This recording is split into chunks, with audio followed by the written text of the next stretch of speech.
छत्तीसगढ़ के आदिम जाति कृषि विकास मंत्री रामविचार नेताम एक दिवसीय दौरे पर सूरजपुर पहुंचे हैं। कांग्रेस पर निशाना साधते हुए मंत्री रामविचार नेताम ने कहा कि कानून व्यवस्था को लेकर बीजेपी सरकार गंभीर है। हमारी सरकार ने तुरंत कार्रवाई की है। उन्होंने कहा कि नगर निकाय और पंचायत चुनाव के लिए थोड़ा इंतजार करना पड़ेगा।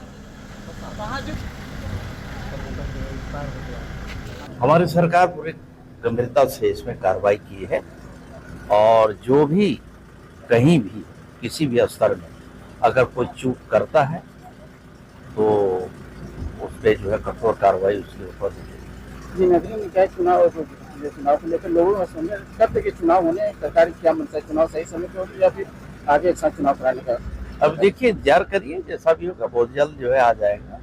जी, प्रतापपुर लास्ट सवाल, प्रतापपुर जिला बनाने के लिए लोग वहाँ पे मांग कर रहे हैं, इसमें आपका क्या राय है? मेरे सामने अभी कोई इस तरह की बात हुआ आया नहीं है, जब बात करेंगे तो फिर देखेंगे।